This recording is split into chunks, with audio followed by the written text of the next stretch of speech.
तो जय हिंद जय भारत। मैं मदन लाल आज़ाद, संस्थापक संयोजक ठगी पीड़ित जमाकर्ता परिवार और all India bike board taxi union आज दिनांक 31 मार्च 2024 को आपके समक्ष प्रस्तुत हूँ।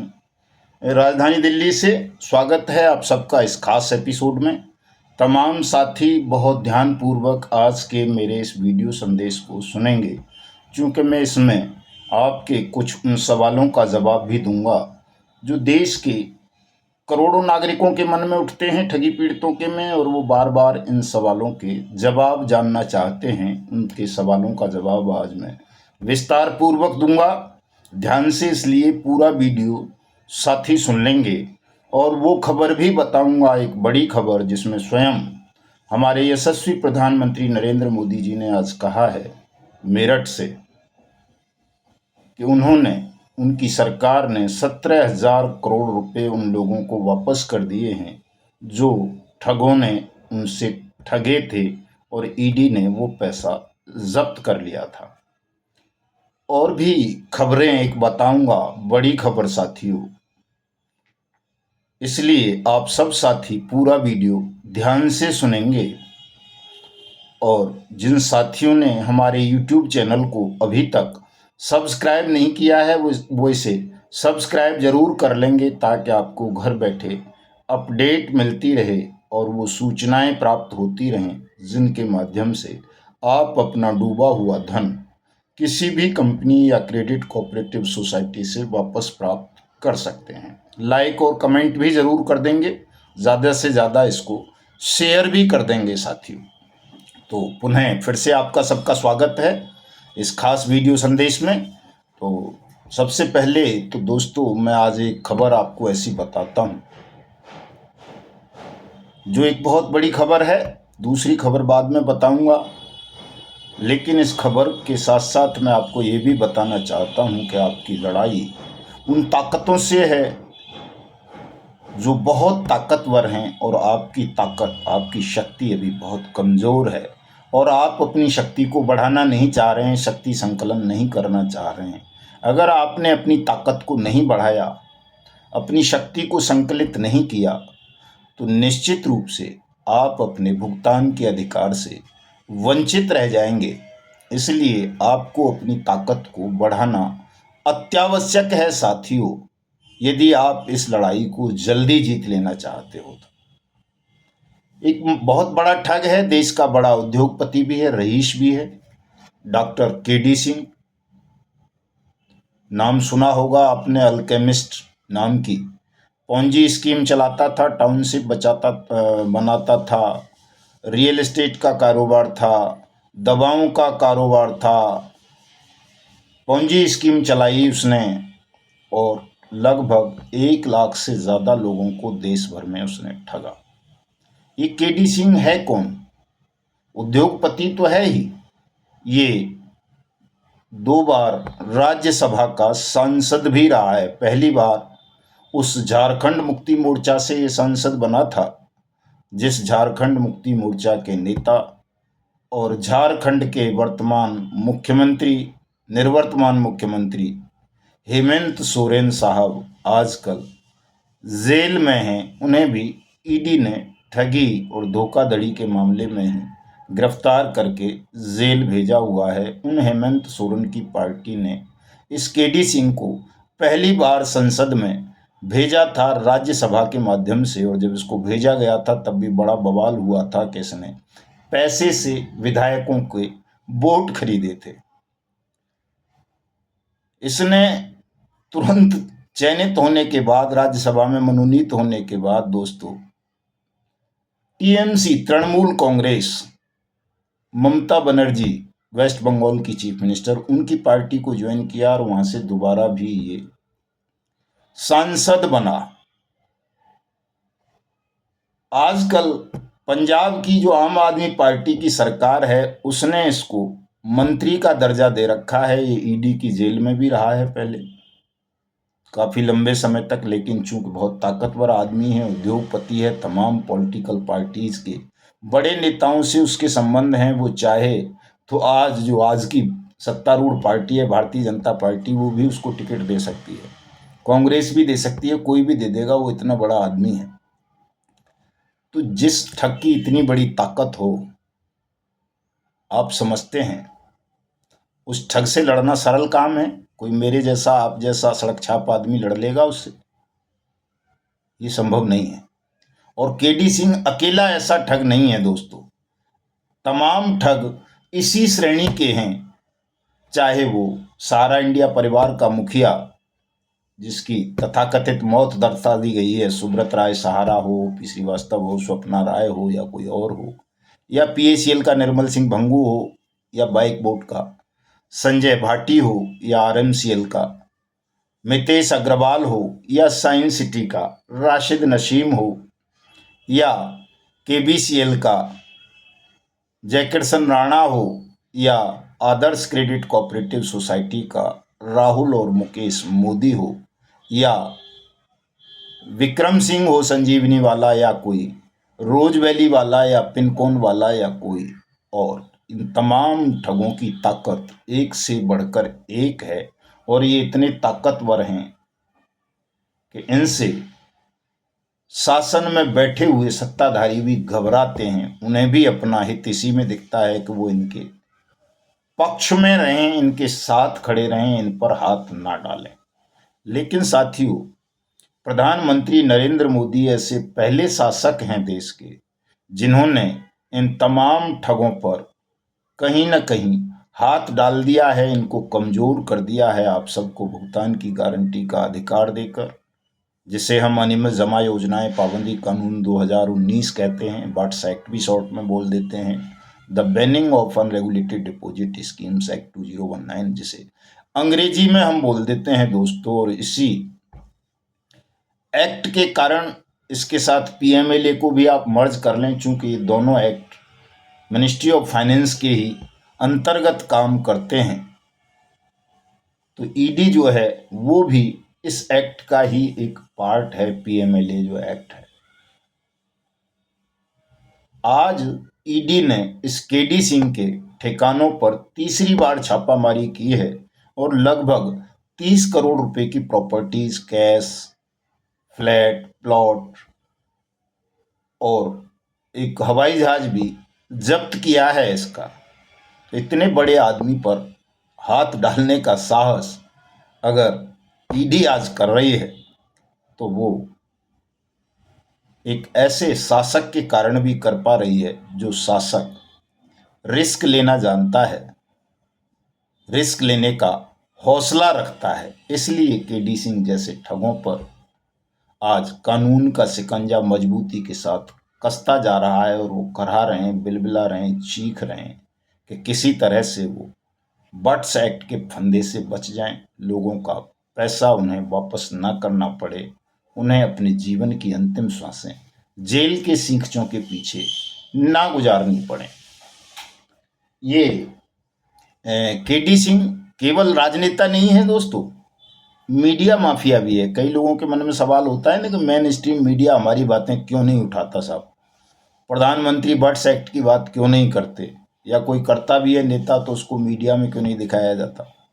तो ये मीडिया माफिया भी है। तहलका नाम की एक मैगजीन आपने सुनी होगी, उसमें सबसे ज़्यादा शेयर इसी के हैं। इसने अपना न्यूज़ चैनल भी कलकत्ता से स्टार्ट किया था, लेकिन वो चल नहीं सका, बंद हो गया। और इसने जो क्या बोलते हैं, अपना अनंत मीडिया प्राइवेट लिमिटेड नाम की जो मीडिया कंपनी है, उसमें सबसे ज़्यादा शेयर इसी केडी सिंह के हैं। इसी तरह से आपको सबको पता है P7 चैनल निर्मल सिंह भंगू का था, पीएलएस वाले का, सहारा, समय, राष्ट्रीय सहारा और दुनिया भर के पता नहीं कौन कौन से चैनल, सहारा समूह वाले के, साईं प्रसाद वाले का न्यूज़ चैनल, वो A1 या क्या नाम था उसका, और तमाम जो भी ठगी का धंधा करता है, देश को लूटने का, तबाह करने का इरादा लेकर के उतरता है पूंजी स्कीम्स और पिरामिड स्कीम्स के क्षेत्र में, वो सबसे पहले अपना मीडिया चैनल ही शुरू करता है, अखबार के रूप में या इलेक्ट्रॉनिक मीडिया के रूप में, ताकि वो लोगों की भावनाओं से खिलवाड़ कर सके, अधिकारियों को डरा सके और कानून की गिरफ्त से बचा रह सके। मीडिया का काम केवल आजकल यही रह गया है कि वो अपने मालिकों के लिए कुत्ते की भूमिका में रहता है, वॉच डॉग। अंग्रेजी का एक शब्द है। तो आपको इस बात को लेकर व्यथित नहीं होना कि कोई मीडिया आपकी बात को क्यों नहीं दिखाता, आपकी खबर को क्यों नहीं दिखाता, या कोई राजनेता बट्स एक्ट 2019 का नाम क्यों नहीं लेता। मैं सबके लिए कह रहा हूँ, केवल अल्केमिस्ट वालों के लिए नहीं दोस्तों, सभी के लिए बता रहा हूँ। ये बाइक बोट वाला जो संजय भाटी था, उसने भी अपना मीडिया शुरू किया था।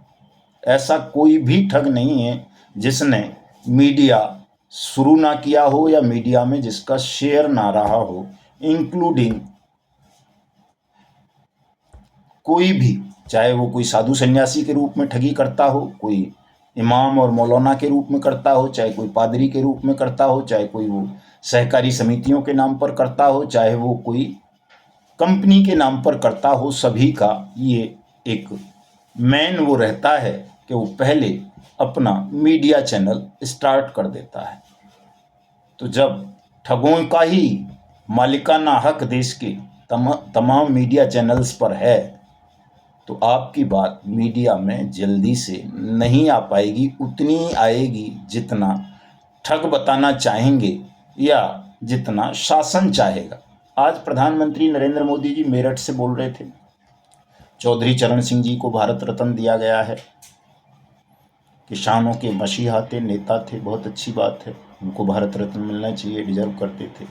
आज देश के पूर्व उप प्रधानमंत्री और गृह मंत्री लाल कृष्ण आडवाणी जी को भी भारत रत्न दिया गया है, बहुत अच्छी बात है, मिलना चाहिए, वो भी डिजर्व करते थे। उन्होंने भी बड़ा संघर्ष किया है, त्याग किया है और एक शुचिता की राजनीति की स्थापना की है हिंदुस्तान में। बिल्कुल भारत रत्न उनको मिलना चाहिए और उनके घर जा कर के दिया स्वयं राष्ट्रपति ने ये, और सोने पर सुहागे वाली बात है कि हम तमाम प्रोटोकॉल्स को तोड़कर उन लोगों को आदर दें, सम्मान दें जो वाकई सम्मान के हकदार हैं। दोस्तों, प्रधानमंत्री मेरठ से बोल रहे थे, देख लेना, तमाम न्यूज चैनल्स पर है। उन्होंने कहा है कि ये 10 साल तो केवल ट्रेलर था मेरा, अब तिबारा आने के बाद देखना अगले 100 दिनों में सत्ता में आने के बाद मैं क्या करता हूँ। मैंने ऐसे ऐसे लोगों को कानून की गिरफ्त में ले लिया है जिन पर हाथ डालने की कोई सोचता नहीं था, और 17,000 करोड़ रुपए की रिकवरी करके उन लोगों में बंटवा दिया है ईडी के माध्यम से, जो वो पैसा जिनका था। हालांकि 17,000 करोड़ रुपए बहुत छोटी रकम है दोस्तों, क्योंकि ये 10 लाख करोड़ से ज़्यादा के स्कैम्स हैं, ठगी प्रकरण देश भर में। 3 लाख से ज़्यादा कंपनीज को बैन किया गया, 42 करोड़ लोगों का पैसा इन कंपनीज में डूबा या फंसा कहें। तो 10 लाख करोड़ में से 17,000 करोड़ अगर बांट भी दिया 5 साल में, तो ये ऊंट के मुंह में जीरे वाली कहावत है। लेकिन दोस्तों, इससे निराश नहीं होना है। ये एक बुनियाद तो है ही सुंदर भवन की, कि अब जब बुनियाद पड़ गई है 17,000 करोड़ से, या 25,000 करोड़ रुपए का फंड बना देने से, या 1.5 लाख करोड़ रुपए का अवेयरनेस फंड बना देने के कारण हमारे ठगी पीड़ित जमाकर्ता परिवारों के लिए सेंट्रल गवर्नमेंट द्वारा तो एक मजबूत बुनियाद अब पड़ी है। और जब मजबूत बुनियाद पड़ गई है तो उस पर एक सुंदर, विशाल और टिकाऊ भवन का निर्माण भी होगा। और कोई भी विशाल भवन बातों से नहीं बन जाता, पलक झपकते नहीं बन जाता। ये कोई विश्वकर्मा जी का समय नहीं है कि लठ मारेंगे वो सीख चासा तो तुरंत जो है इंद्रप्रस्थ बन के तैयार हो जाएगा। इसमें समय लगता है। एक फ्लाईओवर भी बनाते हैं आजकल तो उसमें कई साल लग जाते हैं, एक सड़क बनाते हैं तो कई साल लग जाती है। और हिंदुस्तान तो ऐसा देश है जहां रेप और हत्या के मामलों में भी 10-10, 20-20 साल में जाकर फैसला आ पाता है, वो भी ऐसे केस निर्भया जैसे, जिनमें देश विदेश का पूरा मीडिया अपराधियों के खिलाफ खड़ा हो, तमाम पॉलिटिकल पार्टी खड़ी हों, तमाम NGOs खड़े हों। वो ऐसे मैटर्स में भी 10 से 15 साल का समय लग जाता है। तो आप समझ सकते हैं कि ठगी प्रकरणों में पीड़ितों के पक्ष में न कोई मीडिया खड़ा है, न कोई पॉलिटिकल पार्टी खड़ी है, न कोई NGO खड़ा है, न कोई और अन्ना जैसा समाज सेवी खड़ा है, और न कोई सरकार खड़ी है पूरी तरह से। तो ऐसे मामलों में तो देरी होनी ही है। और सबसे दुख की बात तो यह है कि जिन लोगों का पैसा डूबा है, जिन्होंने अपने सम्मान को, परिवार तक को खो दिया है, वो तमाम लोग भी समर्पण भावना से, पूरी ईमानदारी के साथ, पूरी मेहनत के साथ इस अभियान से जुड़ नहीं रहे हैं, तो कैसे आप ये उम्मीद करते हो कि 5 साल में या 5 दिन में या 180 दिन में आप सबका पैसा वापस हो जाएगा? हमारे प्रधानमंत्री नरेंद्र मोदी चूँकि फकीर प्रवृत्ति के व्यक्ति हैं, चाहते हैं कि सबका पैसा वापस हो, लेकिन फ़कीर को भी आपकी ज़रूरत है। आप नहीं खड़े होगे तो पता है, आपको सबको पता है, ये बताने की बात नहीं है, लेकिन मैं फिर भी बताता हूँ, चूँकि मुझे किसी से कोई भय नहीं है, खौफ नहीं है, लालच नहीं है। मुझे मोदी जी से भी कोई खौफ या भय नहीं है, कोई लालच नहीं है निजी अपने लिए। इतना लालच अवश्य है कि मोदी जी पीएम बनेंगे तो वो देश को विकसित राष्ट्र बनाने की श्रेणी की ओर लेकर के चलेंगे, भारत को विश्व की तीसरी अर्थव्यवस्था बनवाने के लिए काम करेंगे, और एक ना एक दिन बाट्स एक्ट को भी पूरी सख्ती के साथ देश में क्रियान्वित करके आप सबका भुगतान कराएंगे। ये लालच या ऐसी उम्मीद मैं ज़रूर रखता हूँ, इसको लालच भी नहीं कह सकते, उम्मीद है मेरी। बाकी तो मुझे परिणाम मालूम है, भविष्य मालूम है कि हम सत्य के लिए लड़ रहे हैं, निर्बल निर्दोष लोगों का पैसा वापस कराने के लिए लड़ रहे हैं। आज नहीं तो कल हम जीत जाएंगे, आप सबका भुगतान करा ही देंगे। मोदी जी रहें या कोई भी रहे, इससे भी कोई विशेष फर्क मेरी सेहत पर नहीं पड़ता, ना आपके भुगतान पर पड़ता, लेकिन इतना अवश्य है कि ये मोदी जी रहेंगे तो इस काम में तेज़ी आ सकती है, चूँकि ये एक्ट, ये कानून भुगतान की गारंटी का उन्होंने ही बनाया था। और दोस्तों, उनकी कैबिनेट में ऐसे ऐसे बड़े बड़े ठग बैठे हुए हैं, मोदी जी की में भी पार्टी में बड़े बड़े ठग बैठे हुए हैं। जिस तरह कांग्रेस में बैठे हैं, तृणमूल में बैठे हैं, आम आदमी पार्टी में बैठे हैं, सपा में बैठे हैं, बसपा में बैठे हैं, आप सब जानते हो कि सब जगह ठगों का कब्जा है। भारतीय जनता पार्टी में भी बहुत सारे ठग हैं। अगर भारतीय जनता पार्टी में भी ठगों का कब्जा नहीं होता तो आज मेरठ से और परसों परले दिन बंगाल से भी नरेंद्र मोदी जी दहाड़ते, बाट्स एक्ट का नाम लेते और कहते कि बाट्स एक्ट के माध्यम से मैं देश के ठगी पीड़ितों का पैसा वापस करूंगा। लेकिन उन्हें पता है कि यदि उन्होंने ऐसा बोला तो उनकी कैबिनेट के ही कई लोग बगावत कर देंगे, और जो आज वो जितना कर पा रहे हैं कल उतना करने लायक भी रहेंगे नहीं। ये बात प्रधानमंत्री भी जानते हैं, आपको भी जान लेनी चाहिए और प्रधानमंत्री के साथ खुलकर खड़ा होना चाहिए। दोस्तों, अगर भारतीय जनता पार्टी में, प्रधानमंत्री जी की कैबिनेट में इस तरह के लोग नहीं होते, बुरे लोग नहीं होते, ठगों के पक्षधर लोग नहीं होते, तो ये जो सहारा सीआरसी पोर्टल बना है, ये नहीं बनाया जाता, चूँकि वो पूरी तरह से गैर कानूनी है, अवैध है, असंवैधानिक है। बाट्स एक्ट बन जाने के बाद बाट्स एक्ट प्रत्येक कंपनी पर, प्रत्येक क्रेडिट कोऑपरेटिव सोसाइटी पर अप्लाई होता है, और इस कानून के अंतर्गत ही देश के प्रत्येक ठगी पीड़ित का पैसा मिलना चाहिए। यही एक सत्य मार्ग है। लेकिन सहारा समूह को और उसकी कंपनीज को बाट्स एक्ट के दायरे से बाहर कर दिया नरेंद्र मोदी जी की कैबिनेट में बैठे हुए लोगों ने ही, उनकी पार्टी में बैठे हुए लोगों ने। और सहारा समूह के विक्टिम इतने भोले हैं कि वो इस छल को समझ भी नहीं पा रहे। वो आज भी सीआरसी गाए जाते हैं, कोई सुप्रीम कोर्ट गाता रहता है, कोई हाई कोर्ट गाता रहता है, कोई कुछ गाता रहता है, लेकिन बाट्स एक्ट की बात नहीं करते, कुछ लोगों को छोड़कर। ज़्यादातर आज भी अपने उसी भोलेपन का, मेरी अपनी देसी भाषा में, ब्रज भाषा में कहूँ तो मूर्खता का शिकार हैं, इसलिए उनका भुगतान नहीं हो पा रहा। जबकि सहारा समूह के तमाम लोगों को पूरी ताकत, पूरी शक्ति के साथ सहारा सीआरसी पोर्टल का विरोध करना चाहिए था। बाट्स एक्ट की बात करनी चाहिए थी कि जब बाट्स एक्ट बन गया है तो ये सहारा सीआरसी पोर्टल कहाँ से आ गया, क्यों ले आए भाई, इसकी तो ज़रूरत ही नहीं है। लेकिन आप लोगों ने भी वो आवाज़ नहीं उठाई, जिससे ठगों को और उन लोगों को ताकत मिली जो आपका भुगतान नहीं करना चाहते थे। आज सेबी की चेयरमैन ने एक बहुत अच्छी बात कही है कि सही काम करो चाहे कितना भी कठिन क्यों न हो।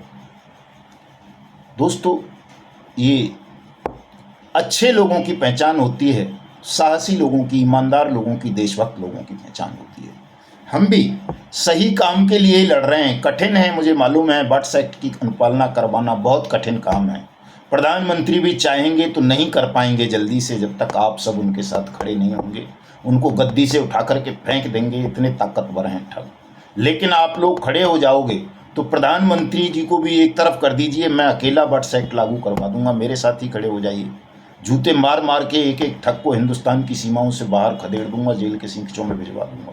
लेकिन आपको खड़ा होना पड़ेगा, अकेला कोई नहीं कर सकता। ये भगवानों का दौर नहीं है, पौराणिक दौर नहीं है कि हथौड़ी सी मारो और इंद्रप्रस्थ का निर्माण कर दो, या यूं उंगली घुमाओ चक्र चलाओ और सबके सर काट दो। ये कलयुग है।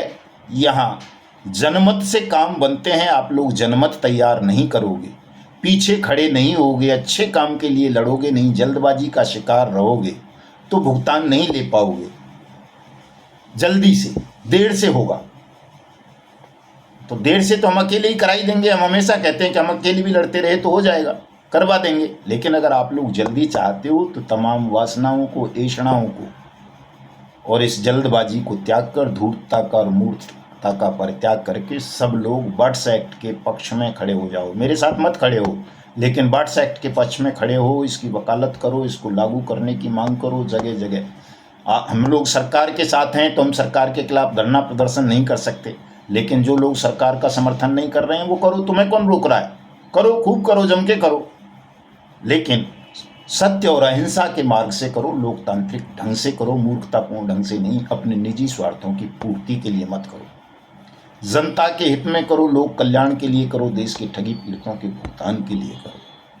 हम भी आपको सपोर्ट करेंगे। ऐसा नहीं है कि साहब हमें कोई सरकार ने खरीद लिया है या डर गए, हम आपका समर्थन नहीं करेंगे। हम करेंगे, तमाम वर्जनाओं को तोड़ करके भी हम आपका समर्थन करेंगे। लेकिन आप सत्य के लिए लड़ते हुए तो नज़र आएँ। आप तो सत्य के लिए लड़ते ही नहीं हैं, आप तो सही काम की तरफ बढ़ते ही नहीं हैं, चूँकि आपको लगता है यार वो तो बहुत कठिन है, कैसे करेंगे, उसके लिए तो मदन लाल आज़ाद है और उसके कुछ सिर्फ फिरे साथी हैं।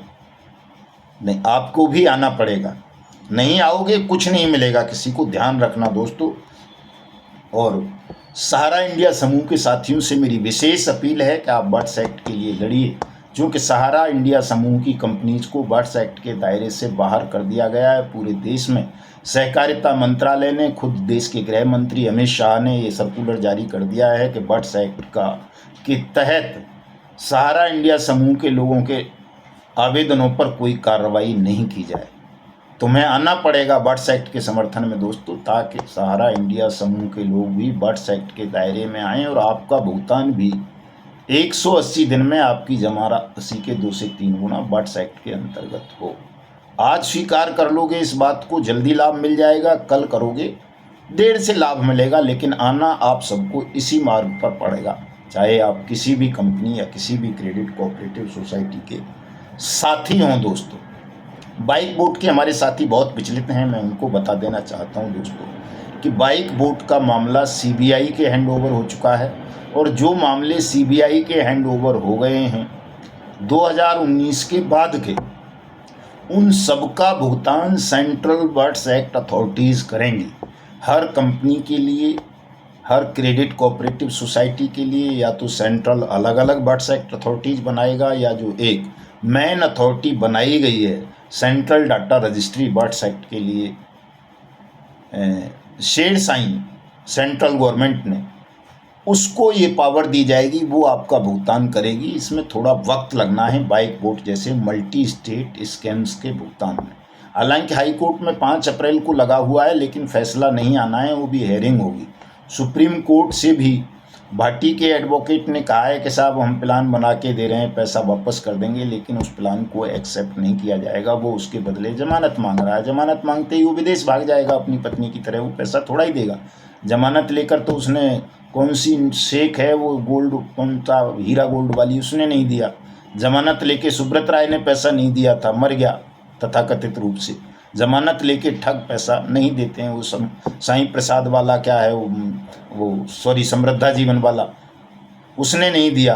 ये तमाम कौन सी कर्म भूमि, कल्पतरु और वो क्या है वो विश्वामित्रा, HBN, ये बहुत सारी हैं इस तरह की, साईं प्रसाद, साईं प्रकाश वगैरह। तो दोस्तों जमानत की ग्राउंड पर किसी का कोई भुगतान नहीं होगा, इसलिए इन सब ठगों की जमानत का भी हमें विरोध करना है। ठगों की तो अंतिम श्वासें जेलों में गुजरवाओ, चूँकि बट्स एक्ट ये कहता है कि किसी कंपनी या क्रेडिट कोऑपरेटिव सोसाइटी से जमाकर्ता का, निवेशक का, पीड़ित का कोई लेना देना नहीं है, उसका पैसा सरकार वापस करेगी। तो जो सरकार को पैसा वापस करना है तो आप इन ठगों के पक्ष में किस लिए खड़े हो जाते हो कि साहब जमानत नहीं मिल रही, उस पर वो ईमानदार था? ईमानदार कोई नहीं था, ये सब ठग थे, बेईमान थे। इन्होंने गलत तरीके से आप लोगों को चीट किया, बहकाया, फुसलाया, गैरकानूनी तरीके से स्कीम्स चलाई, सामूहिक निवेश योजनाएं, इसलिए इनको प्रतिबंधित कर दिया गया। सीधी सी बात है, इस छोटे से सत्य को भी कई लोग आज भी स्वीकार नहीं कर पा रहे, एक्सेप्ट नहीं कर पा रहे, जबकि आपको सबको इसको एक्सेप्ट करना चाहिए। और ये तनाव लेने की, विचलित होने का समय नहीं है। इस वक्त तो बड़ा सुनहरा अवसर है आपके पास। पूरा देश के प्रधानमंत्री, गृह मंत्री, तमाम नेता, पक्ष विपक्ष, मुख्यमंत्री सब भिखारी बन के आपके बीच में आ रहे हैं, वोट मांग रहे हैं, सत्ता मांग रहे हैं आपसे। तो अब तो आपको समझ लेना चाहिए कि आप ही देश के वास्तविक मालिक हैं, और मालिक होने के नाते उनको हुक्म दीजिए। जो भी नेता आपके यहाँ हैं, किसी भी पार्टी के हों, कि व्हाट्सएप पर बात कर, अपने घोषणा पत्रों में इसको सम्मिलित करो, तब हम तुम्हारी बात सुनेंगे। तब हम आपके साथ पूरी तन्मयता के साथ तन से भी खड़े होंगे, मन से भी और धन से भी। तो ये मुद्दा जो है मुख्य मुद्दा बन जाएगा। लेकिन आप लोग ऐसा करना नहीं चाहते। आप सोचते हो कि मदन लाल अकेला लड़ लेगा, सूरजदीन विश्वकर्मा लड़ लेगा, वो अशोक मुदगल है, रामदेव गौतम है, वो बूढ़ा मास्टर है प्रताप सिंह, वो विजेंद्र सिंह है, वो फलाना क्या बोलते हैं, वो दिलीप काका बर्वे है, रतनलाल साखी है, अपना दूध वाले साहब हैं, और वो क्या बोलते हैं अपना वो द्विवेदी जी हैं। ये लड़ते रहेंगे कुछ लोग, यही हमारा पैसा लाके हमारे घर हमें दे जाएंगे। ऐसा नहीं होगा। आप सबको अपने अपने हिस्से की लड़ाई लड़नी होगी, अपनी शक्ति को और बढ़ाना होगा, प्रबल करना होगा। मैं कहता हूँ ना कि 500 जगह ऑफिस खोल दो आप ठगी पीड़ित जमाकर्ता परिवार के, होने लगेगा सब जगह भुगतान आपका। हमने देखा है 30 साल से हम यूनियनबाजी करते रहे हैं, देश में मजदूरों के भुगतान कराते रहे हैं, ठगी पीड़ितों के भी बहुतों के कराए हैं इंडिविजुअल ने। जब जांच करोगे तो पता चल जाएगा। हाई कोर्ट दिल्ली में RTI डाल लेना, बहुत सारे केस हमने लड़े हैं ठगी मामलों में भी। ये साहब इन 30 सालों में किन किन का कैसे कैसे भुगतान हुआ है। इंडिविजुअल हमने बहुतों के कराए हैं, अब भी करा देंगे। इंडिविजुअल जिसको कराना है हमसे मिल लेना आकर के, फीस लगती है लेकिन उसकी, ऐसे नहीं होता। हर जिले में आप कहीं भी जाओगे, यूनियंस के आपको 10, 20, 50 ऑफिस मिल जाएंगे, चाहे वो अलग अलग नाम से यूनियन है, कोई दिक्कत नहीं है अलग अलग नाम से। लेकिन जब बात मजदूर हितों की आती है तो तमाम यूनियंस मिल जाती हैं और मजदूर कानूनों के लिए लड़ती हैं और मजदूरों का भुगतान वो करा लेती हैं। चाहे वो मजदूरी भुगतान अधिनियम के अंतर्गत कराएं, न्यूनतम वेतन अधिनियम के अंतर्गत कराएं, ग्रेच्युटी के अंतर्गत कराएं, बोनस के अंतर्गत कराएं या कंपनसेशन के अंतर्गत कराएं, लेकिन करा लेती हैं। चूँकि उनके हर ज़िले में, हर तहसील में, हर शहर में ऑफिसेज खुले हुए हैं। आपका तो कहीं कोई ऑफिस ही नहीं खुला हुआ विधिवत रूप से, तो कैसे भुगतान कराओगे, कैसे निगरानी करोगे? इसलिए गंभीरतापूर्वक मेरी बातों पर गौर करें।